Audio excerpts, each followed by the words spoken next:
Hey, what is up everyone? I hope all of you are doing great. Today we will be solving a question which came in JEE Advanced 2016 paper 2. I won't read the whole question, I'm just giving you a simple summary. So there is a disk which is of course rotating with a constant angular velocity omega. This direction is the z-axis, and we are concentrating on a rotating frame. So we will be using a rotating frame, and the x-axis of that frame is along this groove, and the y-axis is perpendicular to this, both the groove and its rotating axis. The direction of the z-axis remains same. Okay, so on this groove a mass m is placed at t equals to 0 at a distance r by 2 from the center. Okay, now as this thing will rotate, our common sense tells us that this mass will go away from the center and it will always move along the groove. Okay, and the force that will be experienced by this mass, okay, when you will observe this mass while standing on the rotating frame, suppose you are standing on the center and you are observing this particle, then the force vector or the force with respect to rotating frame will follow this equation. And how did we get this equation? IIT is not interested in that, they have just already provided you the formula. But if you want to know how did they get this equation, you can check my second last video. I'll stick the link in the description.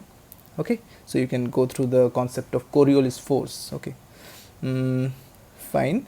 Now let us check what the questions are given. So there will be only one correct answer. The distance r of the block as a function of time t. So how the distance of the block from the center will vary with time t. So I have drawn the axis once again, x, y and z. So x is along the groove, y is perpendicular, that is tangential to the disk and perpendicular to the groove, and z is along the vertically upward direction, that is along the axis. Okay, so this is the equation that has been already provided in the question. If rotational is the force experienced by the mass when observed while standing on the rotating frame. Inertial force experienced by the inertial frame, that is the stationary frame. So this consists of all the real forces, these are the pseudo forces. Okay, fine. So this part is the Coriolis force part and this part is the centrifugal force part. How? Let us check. So first let us evaluate this one. So 2m v rotational. So at any instant v rotational, that is velocity of the particle with respect to the rotating frame, will always be along x-axis. So v rotational I cap cross omega. Omega is always directed in the z-axis, so omega k cap, and the resultant answer would be 2mv rotational omega minus j cap. Now this force is the Coriolis force and it will be acting in this direction, right? The Coriolis force will be observed towards this direction, and of course this force will be balanced by the normal that these walls of the groove will apply on the block, right? So there will be some normal force acting on the positive y-axis, okay, due to the walls of the groove on the block, so that it always moves along the groove only. Okay, so I have already written balanced by the normal applied by the walls on the walls of the groove. Okay, so this is one of the forces that the disk is applying on the block and it is along the positive y. Okay, keep that in mind, we'll use that later. And the centrifugal part, omega cross r, so omega k cap, r is always along the x-axis, okay, r I cap, and omega is omega k cap. Again, just do the cross products and you will get m omega square r I cap. Of course the centrifugal force while observing from the rotating frame will always be directed along the positive x-axis, so I cap represents that only, directed away from the center. So we have acceleration equals omega square r. Okay, m omega square r is the centrifugal force, so acceleration would be omega square r. So t2r dt2 of course while standing on the rotating frame, and d2r dt2 minus omega square r, just taking out the auxiliary equation, just taking a trial solution of r, let that be a equal to e to the power mt. So the auxiliary equation will give you these two roots. So the roots are real and different. Okay. So a e to the power omega t plus b e to the power minus omega t is the general solution of r. So we need to find out these two constants. So at t equals to 0, small r is capital R by 2. So we get a plus b equal to capital R by 2, and at t equals to 0, velocity is 0, so rate of change of r is 0. Okay. So just differentiate it, you will get a equals to b, put the values at t equals to 0, and evaluating a and b from first and the second equation, we get r by 4.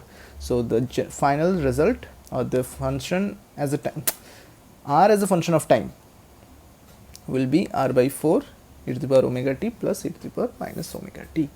So our answer for the first question would be option C, right? I hope there is no doubt. Okay, so let us come to the next question. The net reaction of the disk on the block. Okay, so what is the net reaction of the disk on the block? So let us check what are the forces acting on the block due to the disk. Okay, fine. So forces acting on the block due to the disk. So the first force is the normal force that I have already discussed, applied by the walls of the groove to balance the Coriolis force, right? So the Coriolis force was acting in this direction, so the normal force will be acting along positive y. So that force I have indicated as F1 vector, and that would be negative of the Coriolis force. So that would give you, so this was the Coriolis force, and we got this one. So V rotational, okay, speed with respect to the rotating frame is dr dt. Differentiate it, you got this one. Just stick this value here, you will get the force acting due to the walls of the groove on the mass along positive y axis. Okay, so this is one of the forces. There is another force which is the groove is or the disk is applying on the mass, that is the normal applied on the bottom of the block. Okay, it is trying to balance the weight of the block here. So N is that normal force is acting in the positive z axis, normal force on the bottom of the block to balance its weight. So that would be mgk cap. So these two are the forces applied by the disk on the block. Just add these two values, you will get the net reaction force on the block due to the disk. So if you check the options, you will get that option C is, oops, nope, option C is not correct, option B is correct, right? Half omega square r e to the power omega t minus e to the power minus omega t j cap plus mg k cap. Yeah, option B is correct. Okay, so this is how you solve this question. It was not that difficult, but of course if you are totally new to this concept in the examination hall, I think you should leave this question at the very beginning if you don't understand it. Okay, so this would be my opinion. So of course in YouTube you will get ample number of people who will pretend that this is a very simple question, but in reality for a student, for a freshman, this would be a difficult one. Okay, in fact I don't think I would be able to solve this one as a student. Okay, right? So don't get demotivated if you can't solve this question in one chance. Okay, just stay focused, eventually will grow. Okay, so I hope you all have found this video helpful and informative. If you are new to this channel, please hit the subscribe button, give a thumbs up if you like the video, and I'll see you in the next one. Peace.